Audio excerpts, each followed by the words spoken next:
नमस्कार, क्राइम तक देख रहे हैं आप। मैं हूं आपके साथ दीपक सिंह। राज कुंद्रा की तस्वीरें आई हैं, सोशल मीडिया पे काफी वायरल है। दरअसल राज कुंद्रा जेल से अपने घर की ओर जा रहे थे, लेकिन घर जाने से पहले उनकी यही तस्वीरें सोशल मीडिया पे धूम मचा रही हैं।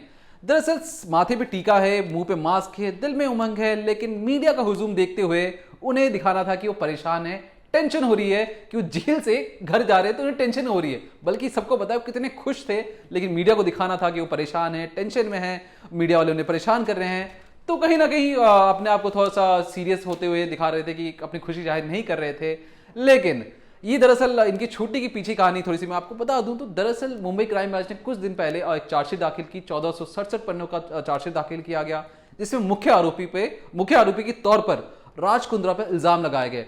लेकिन उनके जो वकील थे, राज कुंद्रा के वकील थे, उन्होंने बाकायदा ये कहा कि वो किसी भी तरीके से डायरेक्ट मूवी शूट में या जो भी पॉर्न कंटेंट शूट होता था उसमें डायरेक्ट इन्वॉल्व नहीं थे। तो खास तो राज कुंद्रा पर ये इल्जाम लगाना सही नहीं है।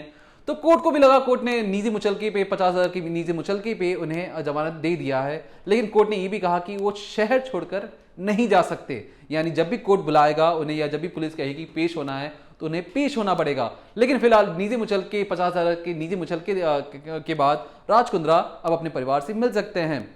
तो वही जब राज कुंद्रा अपने शिल्पा शेट्टी से मिले तो शिल्पा शेट्टी ने अपने इंस्टाग्राम पे एक तस्वीर साझा करते हुए एक कोट लिखा, जरा मैं आपको पढ़ के बता दूं। उन्होंने लिखा, इंद्रधनुष का अस्तित्व ये बताने के लिए काफी है कि बुरी तूफान के बाद भी खूबसूरत चीजें हो सकती है। तो ये तो उनकी पत्नी थी जो खुशी से, उनकी पत्नी की तस्वीरें भी आई थी जब कुछ रोज पहले वैष्णो देवी गई थी पति के लिए मन्नत मांगने, पति की सलामती के लिए मन्नत मांगने। तो वह इनके बेटे व्यान ने भी गणपति जी का तस्वीर साझा की अपने सोशल मीडिया पे और पापा के आने की खुशी मना रहे हैं। तो कहीं ना कहीं राज कुंद्रा तो घर पहुंच चुके हैं, लेकिन उनकी मुश्किलें कम होती हुई नजर नहीं आ रही हैं, क्योंकि ताजा मामला जो चार्जशीट में जितने भी आरोप लगे हैं, खास तौर पर जो 119 फिल्मों को 8 करोड़ 84 लाख में जो बेचने का आरोप लग रहा था उन पे, ये इस बात पे कहीं ना कहीं राज कुंद्रा अंदर ही अंदर टेंशन में होंगे। उन्हें ये चीज अंदर ही अंदर खा रही होगी कि इसका जवाब वो कैसे करेंगे। और खासतौर पे अगर मैं कुछ चीजें बता दूं जो राज कुंद्रा पे जो आरोप लगे, मुंबई पुलिस ने खासतौर पे उन पे आरोप लगाया। दरअसल हुआ ये कि जब हॉटशॉट ऐप बंद हुआ, हॉटशॉट ऐप के बारे में थोड़ा सा बता दूं मैं आपको। हॉटशॉट ऐप पहले उन्होंने बनाया, उसमें उन्होंने पॉर्न कंटेंट बना के अपलोड किए, लेकिन गूगल प्ले स्टोर और Apple play store, Google play store Android के लिए और एप्पल के लिए तो जो आईफोन्स आते हैं, तो उन्होंने देखा कि इसमें पॉर्न कंटेंट अपलोड हो रहे हैं, गूगल प्ले स्टोर और एप्पल प्ले स्टोर के जो डेवलपर्स हैं, तो उन्होंने हॉटशॉट ऐप को बैन कर दिया। हॉटशॉट ऐप को बैन करने के बाद राज कुंद्रा ने प्लान बी तैयार किया। प्लान बी में था कि दूसरा ऐप लॉन्च करेंगे, जिसका नाम रखा उन्होंने बॉलीफीम। बॉलीफीम वही ऐप था जो हॉटशॉट के जो बने हुए कंटेंट थे किसी तरीके से बॉलीफीम में अपलोड हो जाए। तो जब हॉटशॉट ऐप को बैन किया गया तो उन्हें राज कुंद्रा को शक था कि कहीं ना कहीं पुलिस की रेड उन तक पहुंच सकती है, पुलिस की जांच उन तक पहुंच सकती है।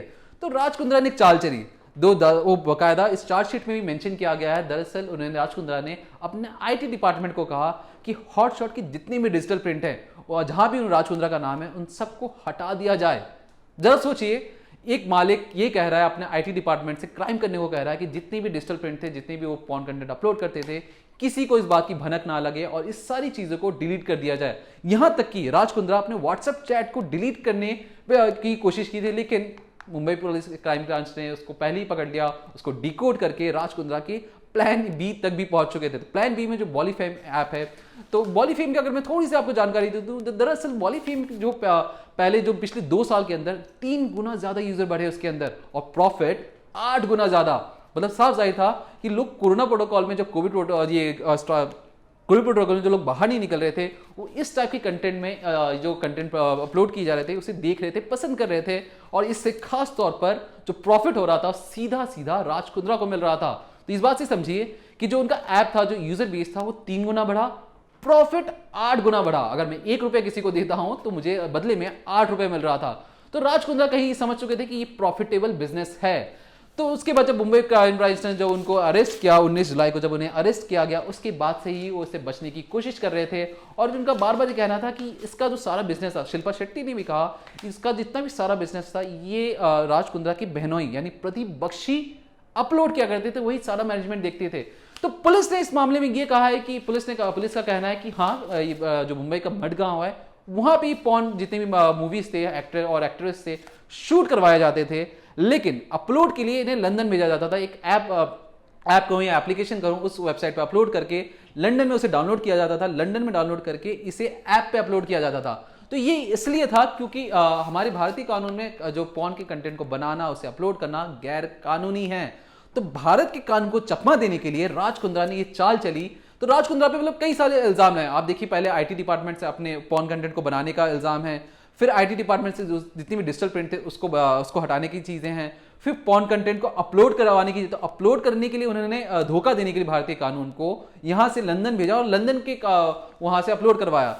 तो कहीं ना कहीं राज कुंद्रा पे जो सारे इल्जाम हैं वो लग रहे हैं, लेकिन जो उनकी वकील हैं, जो वकील का कहना है कि नहीं, वो किसी भी तरीके, वकील जो राज कुंद्रा के वकील हैं, मेरा कहने का मतलब ये था कि राज कुंद्रा के वकील का कहना है कि जो भी पॉर्न मूवी शूट हो रही थी उसमें राज कुंद्रा कहीं इन्वॉल्व नहीं थे, वो कहीं शूट नहीं करवा रहे थे, कहीं उस शूट का हिस्सा नहीं थे। तो कहीं ना कहीं जो पॉर्न कंटेंट बन रहा था उसमें राज कुंद्रा की कोई भागीदारी नहीं थी। हाँ, वो बिजनेस देख रहे थे, लेकिन वो पॉर्न मूवी में काम नहीं कर रहे थे। तो उनके वकील के मुताबिक बिजनेस अलग है, पॉर्न कंटेंट बनाना अलग है। तो आने वाले वक्त में देखना पड़ेगा कि राज कुंद्रा की किस तरीके के हालात हो सकते हैं, क्योंकि फिलहाल तो अभी खुश है, परिवार से मिल चुके हैं, फैमिली भी खुश है, लेकिन कितने दिन तक खुशी टिकी रहती है ये देखने वाली बात होगी। ज्यादा खबरों के लिए बने रहिए क्राइम तक के साथ।